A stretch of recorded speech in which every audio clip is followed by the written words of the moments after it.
ॐ भूर्भुवः स्वः तत्सवितुर्वरेण्यं भर्गो देवस्य धीमहि धियो यो नः प्रचोदयात्। ॐ सद्गुरुचरणकमलेभ्यो नमः। परम पूज्य गुरुदेव परमवंदनीय माता जी के दिव्य संरक्षण में ऑनलाइन दैनिक स्वाध्याय के इस कार्यक्रम में आप सभी आत्मीय बंधुओं का बहुत बहुत स्वागत, बहुत बहुत अभिनंदन है। साथियों, हम लोग पुस्तक पढ़ रहे हैं आवेशग्रस्त होने में अपार हानि। इसके 4 अध्याय हम लोगों ने पूरे कर लिए हैं। आज 5वां अध्याय प्रारंभ करने जा रहे हैं। 5वां अध्याय है आंतरिक दुर्बलता की निशानी उत्तेजना।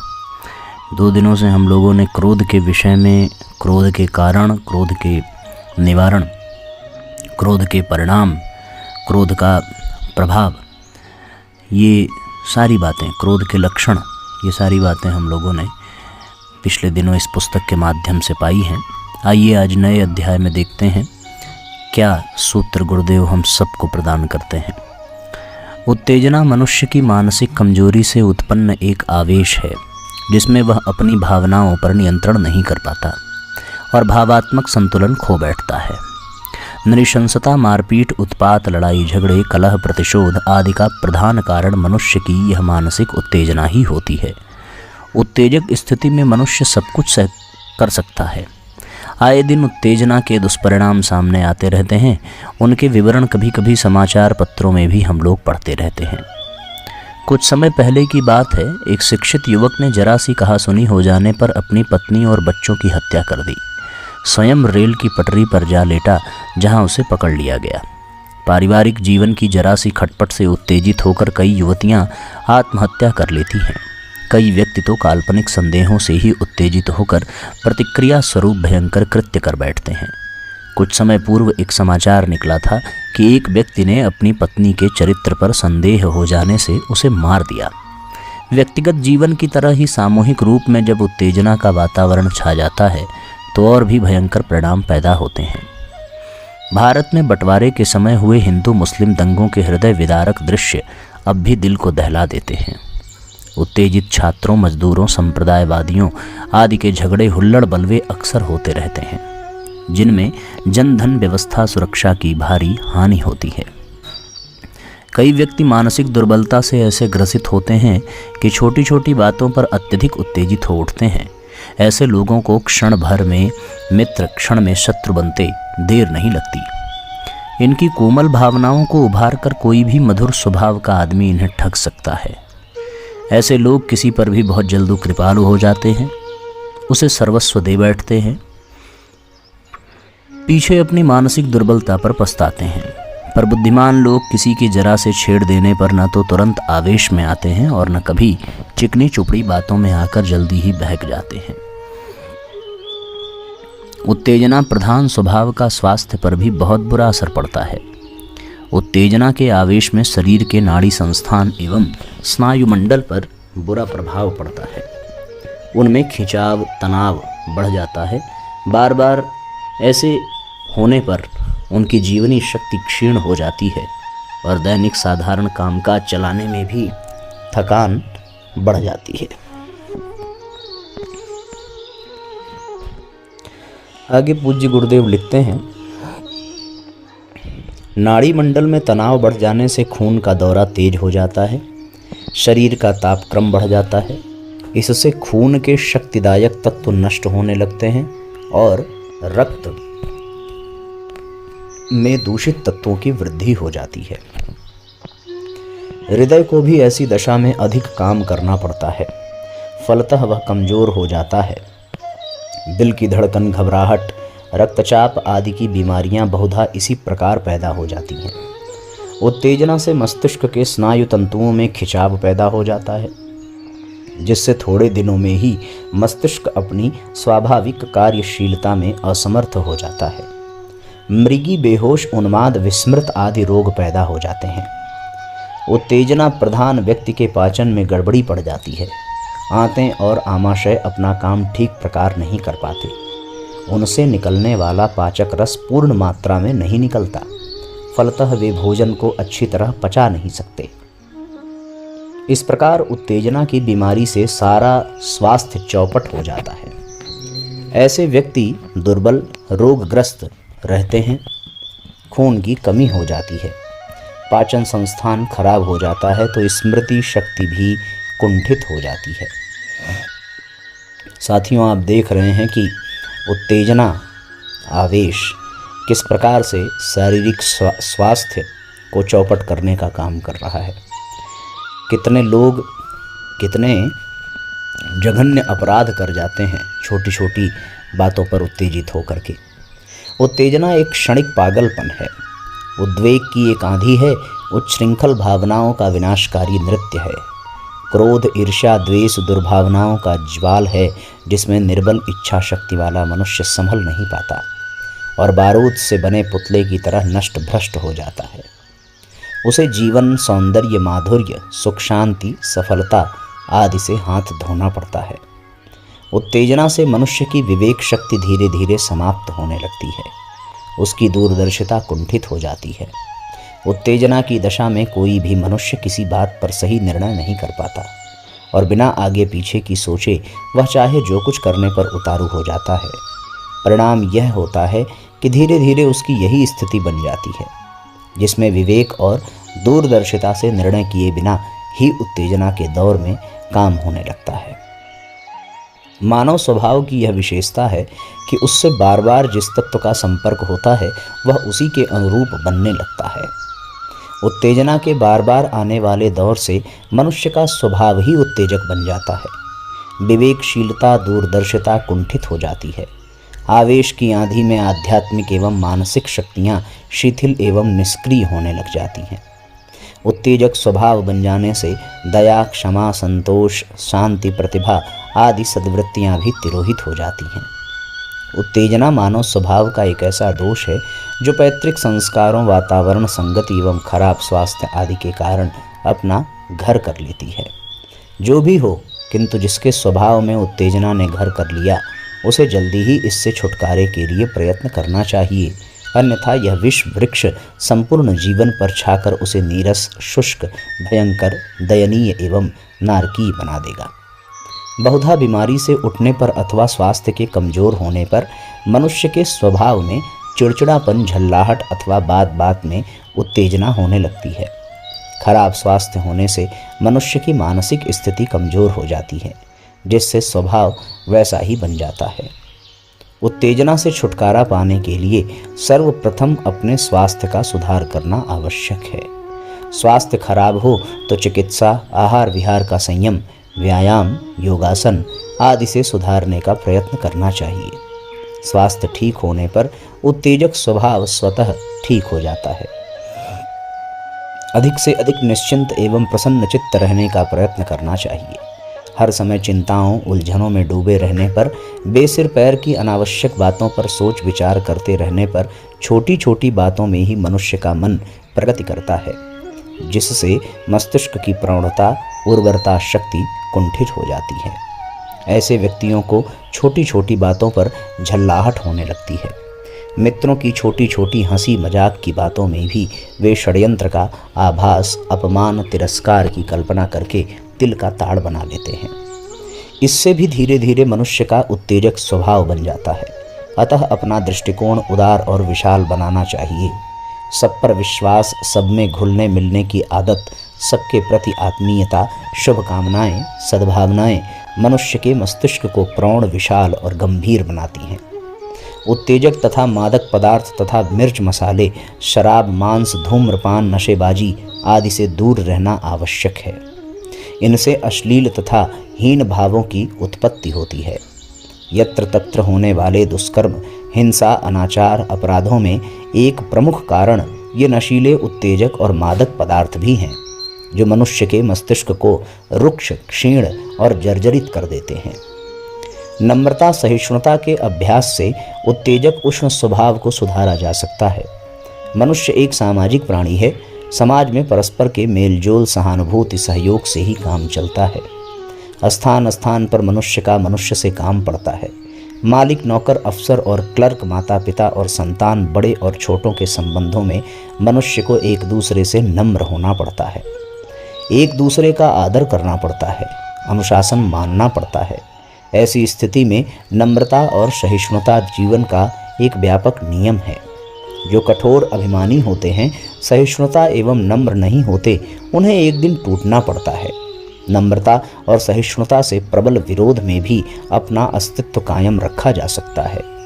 यह भूलना नहीं चाहिए कि इस उत्तेजना के पिशाच ने पता नहीं कितनों के जीवन को बर्बाद कर दिया है, कितनों को फांसी पर चढ़ाया, कितनों को नारकीय यातनाओं में डाला है इसने। उत्तेजित स्वभाव के कितने ही व्यक्ति जीवन में असफल होकर दर दर भटकते देखे गए हैं। कितने ही सुंदर जीवन इस उत्तेजना की विषाग्नि में नीरस, शुष्क, क्लेश, अशांतिपूर्ण बन गए हैं। उत्तेजना के भयंकर तूफान में कितने ही नवकुसुमों की रंगीन आशा, उमंगें, स्वर्गीय स्वप्न, दुख, परेशानी, कष्ट, दुर्घटना, निराशा, असफलताओं की काली घटनाओं में परिणत हो गए हैं। अतः हममें से प्रत्येक को उत्तेजना जैसे भयानक, अदृश्य, मायावी शैतान के पंजों से बचना आवश्यक है। आप देख सकते हैं साथियों, जितने भी अपराध हुए हैं, जितनी भी निर्मम हत्याएं होती हैं, जितने भी बलात्कार होते हैं, सब के सब में एक ही बात है कि व्यक्ति उत्तेजना में, आवेश में स्वयं तो बर्बाद होता ही है, दूसरों के जीवन को भी बर्बाद कर देता है। अगला अध्याय है साथियों, आत्मग्लानि अपने ऊपर क्यों। आत्मग्लानि मनुष्य के मन की एक भावना ग्रंथि है जो जाने अनजाने, भूलवश या असावधानी में किए गए पापों पर अत्यधिक पश्चाताप करने से पैदा हो जाती है।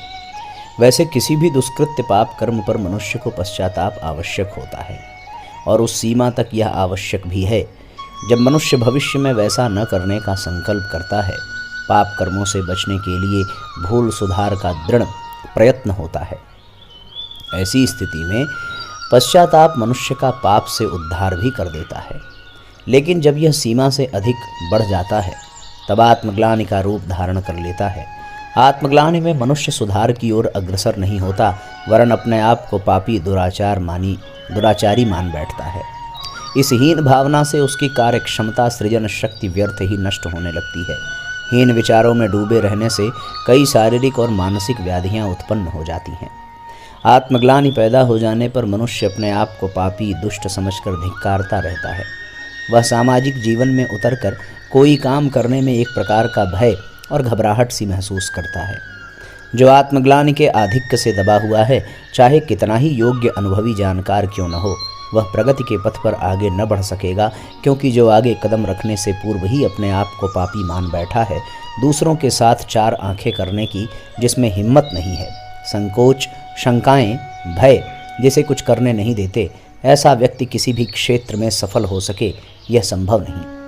अत्यधिक पश्चाताप अथवा आत्मग्लानि के कारण हम कई बार बिना अपराध के भी अपने आप को अपराधी मान बैठते हैं। कभी बचपन में या किशोरावस्था में कोई भूल हो बैठी हो, कोई बुरी आदत पड़ गई हो, कोई बुरा काम बन पड़ा हो, उसे जीवन भर रटते रहना, अपने को कोसते रहना, स्वयं को बुरा समझ बैठना सचमुच ऐसी ही भूल है। ऐसी स्थिति में रास्ते में, बाजार में चलते हुए भी मनुष्य यह अनुभव करने लगता है कि दूसरे लोग उसकी बुराइयों को देख रहे हैं और उसे बुरा समझ रहे हैं। इस भय के कारण वह दूसरों से नीची निगाह रखता है, कुछ बोलने से पूर्व हड़बड़ा जाता है। इस तरह के लोग जीवन भर आत्मग्लानि में डूबे रहते हैं। उनके जीवन की महत्वपूर्ण संभावनाएं नष्ट हो जाती हैं। उसकी महत्वाकांक्षाएं, आशा, अभिलाषाएं, उमंगें असमय ही मुरझा जाती हैं। ऐसे होनहार, प्रतिभावान, जीवन संपन्न युवकों की संख्या कम नहीं है जो आत्मग्लानि के शिकार होकर अपने जीवन को नष्ट कर लेते हैं। किसी सामान्य सी भूल को बहुत महत्व देकर जीवन भर लज्जा, शोक में डूबे रहकर अपराधी की तरह मानसिक परेशानी में डूबे रहते हैं। अपनी अबोध अवस्था में या अज्ञानवश किए गए किसी पाप पर जीवन भर पश्चाताप करते रहते हैं, दुखी बने रहते हैं। जैसा कि ऊपर बताया जा चुका है, किसी भूल अथवा बुरे काम के संबंध में पश्चाताप करना उत्तम है, लेकिन यह तारक होना चाहिए। भविष्य में ऐसा न करने का संकल्प करके सदैव उससे बचते रहने का प्रयत्न करना, ऐसे वातावरण, संग साथ एवं साधनों से दूर रहना जो बुराई की ओर प्रवृत्त करें, इसके लिए आवश्यक होता है। पिछली भूल से शिक्षा लेकर आगे के लिए उसका सुधार कर लेना और फिर पाप की भावना सदा के लिए भुला देना पश्चाताप का सच्चा स्वरूप है। आपसे जो कुछ बुराई हो चुकी है उसे भूल जाइए। मैन्सफील्ड ने कहा है, आप इसे अपनी ज़िंदगी का नियम बना लें कि बीती हुई बातों को भूल जाएंगे, कभी पश्चाताप न करेंगे। बिगड़ी हुई बातों को याद करना कीचड़ में सने रहने के समान है। भूतकाल में हमसे जो कुछ भी बुराई हो गई हो उसे बीती ताहि बिसारी दे के अनुसार भुलाने में ही कल्याण है। आत्मग्लानि को बढ़ने न दें, अन्यथा ये एक ऐसी मानसिक दुर्बलता के रूप में जम जाएगी जो कुछ भी न करने देगी। कोई भी बुराई क्यों न हो गई हो उसे अनावश्यक तूल न दीजिए। कीचड़ में गिर पड़ने पर उठकर उसे धो लेना ही श्रेयस्कर है। कीचड़ में पड़े रहने का पश्चाताप करने में लग जाना या उसी का रोना रोते रहना ठीक नहीं। पूर्णतः पाक साफ दूध का धुला हुआ कोई नहीं होता। भूलें बुराइयां पाप बन जाना मनुष्य की स्वाभाविक कमजोरी है। प्रत्येक मनुष्य पैदा होने से मरने तक कोई न कोई बुरा काम कर ही बैठता है। गिर गिर कर उठने में, बुराई से भलाई की ओर आगे बढ़ने में ही मनुष्य की श्रेष्ठता है। अपने पापों पर पश्चाताप कर आत्मग्लानि में न डूबें। याद रखिए, प्रत्येक बहुत से दूसरे व्यक्ति भी इन्हीं बुराइयों के मार्ग से गुजरे हैं और जीवन में बहुत आगे बढ़े हैं। कई बार हम अपनी घटनाओं परिस्थितियों को अपने ही मापदंडों से नापने का व्यर्थ प्रयत्न करते हैं। जब इनका परिणाम अपने मनोनुकूल नहीं निकलता तो इस पर पश्चाताप करते हैं और धीरे धीरे आत्मग्लानि के शिकार बन जाते हैं। किंतु यह तो असंभव बात है कि जीवन की घटनाओं का हमारा रुचि के अनुसार ही परिणाम निकले, क्योंकि इनका संबंध केवल हमारी रुचि से ही तो नहीं होता वरन बहुत सी बातों से होता है। और जब तक सबका तालमेल नहीं बैठता सफलता नहीं मिलती। अपना एक लक्ष्य एवं निश्चित कार्यक्रम बनाकर उसमें लगे रहें। अनुकूलता पर गर्व भी न करें तो प्रतिकूल परिस्थितियों में पश्चाताप भी न करें। यही आगे बढ़ने का मध्य मार्ग है। आत्मग्लानि से बचने के लिए आत्मविश्वास और उत्साह को बढ़ाइए। मिल्टन पावेल ने बताया है कि आत्मग्लानि से मनुष्य को बचाने के लिए उसके मन में धंसी हुई भय की भावना और भीरुता को दूर करना आवश्यक है। अपनी शक्तियों पर, योग्यता और क्षमता पर विश्वास कीजिए। आप सब कुछ कर सकते हैं, उसी तरह ऊंचे उठ सकते हैं जिस तरह दूसरे मनस्वी लोग उठते हैं। अपने आत्मविश्वास को जगाइए। आत्मग्लानि से बचने के लिए भय की भावना को दूर कीजिए। जब तक हम अपने आप को असमर्थ, दीनहीन, अयोग्य मानते रहेंगे तब तक संसार में दूसरा कोई हमें कैसे महत्वपूर्ण मानेगा। ये सच है कि हम जैसा स्वयं अपने आप को समझते हैं उसी दृष्टि से हमें दुनिया भी देखती है। उत्साही विचार, दिव्य संकेत, आत्मविश्वास की भावनाओं का नित्य अभ्यास करना चाहिए। दुनिया से भागने में या एकांत की शरण लेने से भी काम नहीं चलेगा। सामाजिक जीवन में खुलकर भाग लेने पर ही आत्मग्लानि की भावना से पीछा छुड़ाया जा सकता है। किन्हीं सभा समितियों में जाने, बोलने, गाने, बजाने, खेलने, कूदने के अवसर मिले तो उनका बेधड़क होकर उपयोग करना चाहिए। कदाचित प्रारंभ में कई बार हंसी भी हो तो उससे न घबराकर सदैव ऐसे अवसरों की तलाश में रहना चाहिए और अपना अभ्यास जारी रखना चाहिए। आप देखेंगे कि एक दिन आप में लोगों को प्रभावित करने की महत्वपूर्ण क्षमता पैदा हो जाएगी, जिसकी संभावना ही प्रारंभ में झेंप जाने या घबरा जाने से नष्ट हो सकती है। अपने शरीर को सदा स्वस्थ और तरोताज़ा रखें, इससे मस्तिष्क भी स्वस्थ रहेगा और आप अनावश्यक सोच विचार, पश्चाताप से बचे रहेंगे। कमज़ोर, बीमार, जीर्ण, रोगी व्यक्तियों में आत्मग्लानि की भावना अधिक होती है। उन्हें अपने आप से असंतोष एवं घृणा रहती है। इसका कारण उनका मन संस्थान दुर्बल हो जाना है। प्रकृति की गोद में, खुले वातावरण में, खुले आकाश की छाया में खूब घूमें। संसार के सौंदर्य एवं सरसता पर विचार करके प्रसन्न होते रहें। लज्जा, भय, संकोच को दूर करें। पुराने पापों को भूल जाएं। मन में आत्मविश्वास, साहस की भावना को जगाएं। आत्मग्लानि से बचने के लिए स्मरण रहे कि इससे मनुष्य की मौलिक शक्तियों और क्षमताओं का बहुत ज़्यादा ह्रास होता है। अतः सफल जीवन जीने के लिए आत्मग्लानि से बचें। मन का भार हल्का रखिए। कल न जाने क्या होगा, नौकरी मिलेगी या नहीं, परीक्षा में उत्तीर्ण होंगे या अनुत्तीर्ण, लड़की के लिए योग्य वर कहाँ मिलेगा, मकान कब तक बनकर पूरा होगा, कहीं वर्षा न हो जाए, जो पकी फसल खराब हो जाए आदि बातों का निराशाजनक कल्पना द्वारा आप मन में घबराहट न पैदा किया करें। जो होना है वह एक निश्चित क्रम से ही होगा, तो फिर घबराने, व्यर्थ विलाप करने अथवा भविष्य की चिंता में पड़े रहने से क्या लाभ। अवांछित कल्पनाएं करेंगे तो आपका जीवन अस्त व्यस्त होगा और व्यर्थ की कठिनाई से आप अपने को पीड़ित अनुभव करते रहेंगे। समय पर कार्य प्रायः सभी के पूरे हो जाते हैं, इसलिए प्रयास तो जारी रखें पर घबराहट पैदा कर काम तो बोझिल न बनाएं। आपका मन भार मुक्त रहेगा तो काम अधिक रुचि और जागरूकता के साथ कर सकेंगे। यह स्थिति आपको प्रसन्नता भी देगी और सफलता भी। घबराने वाले व्यक्ति फूहड़ बन जाते हैं, उनका कोई काम सही नहीं होता। पुस्तकें लिए बैठे पर फेल हो जाने की घबराहट सता रही है। फलतः पेज तो खुला पर मन कहीं और जगह घूम रहा है। एक गलती आपसे हो गई है, उसे छिपाने के चक्कर में आपका दिमाग सही नहीं है। कहीं गड्ढे में गिर जाते हैं, कहीं बर्तनों से टकराकर पांव फोड़ लेते हैं। सही काम के लिए मन में घबराहट का बोझ न डाला करिए। फल कुफल की परवाह किए बिना स्वास्थ्य और पूरे मन से काम किया कीजिए। स्टेशन की ओर तो जा ही रहे हैं, रेलगाड़ी मिलेगी या नहीं। मस्तिष्क को इस विषाद में फंसाने का क्या फ़ायदा। यही तो होगा कि गाड़ी स्टेशन पहुंचने के पूर्व छूट जाए और आपको जहां जाना है वहां कुछ विलंब से पहुंचना हो। आप जहां जा रहे हैं या जो कुछ पूरा कर रहे हैं उसका भी तो यही लक्ष्य होगा कि वह कार्य पूरा हो तो प्रसन्नता मिले। पर अगली प्रसन्नता के लिए अब की प्रसन्नता क्यों नष्ट करते? पहले से ही मन को अलमस्त क्यों नहीं रखते? यही तो होगा कि कार्य कुछ थोड़ा विलंब से होगा। अपना क्रम, अपनी व्यवस्थाएं ठीक रखिए तो आप पाएंगे कि घबराहट के सारे कारण निराधार हैं। आप अपना काम ठीक रखिए, आपको कोई नौकरी से नहीं निकालेगा। दुकान पर रोज बैठते हैं तो खाने की क्या चिंता। दूसरों की बच्चियों की शादी होती है तो फिर आपकी बच्चियां कुमारी थोड़ी ही बैठी रहेंगी। लड़का स्वस्थ और सदाचारी मिल जाए तो निर्धनता की घबराहट क्यों हो।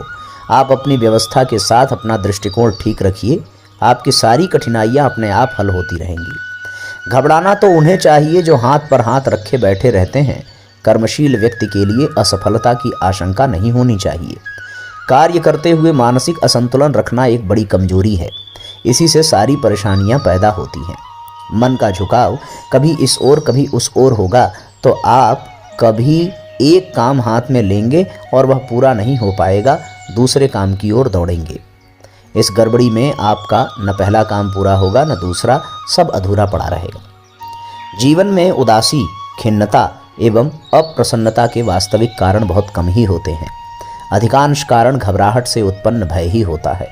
मनुष्य नहीं जानता कि वह इससे अपने शारीरिक तथा मानसिक शक्तियों का कितना बड़ा भाग व्यर्थ गंवाता रहता है। जिन्होंने जीवन में बड़ी सफलताएं पाई हैं उन सब के जीवन बड़े सुचारू क्रमबद्ध और सुव्यवस्थित रहे हैं। जिनके जीवन में विशृंखलता होती है उनके पास सदैव समय कम होने की शिकायत बनी रहती है, फिर भी अंत तक कुल मिलाकर एक दो काम कर पाते हैं। पर जिन लोगों ने विधि व्यवस्था से, धैर्य से चिंता विमुक्त कार्य संवारे, उन्होंने असंख्य कार्य किए, इतनी सफलताएं अर्जित की जो सामान्य व्यक्ति के लिए चमत्कार जैसी लग सकती हैं। कदाचित आप में ऐसी कमजोरियां हों जिनके कारण आपको घबराहट आती हो। उन कमियों पर गंभीरता पूर्वक विचार कीजिए, उन्हें अपने माता पिता, सहपाठियों, मित्रों से प्रकट कीजिए और उनसे सहायता लीजिए।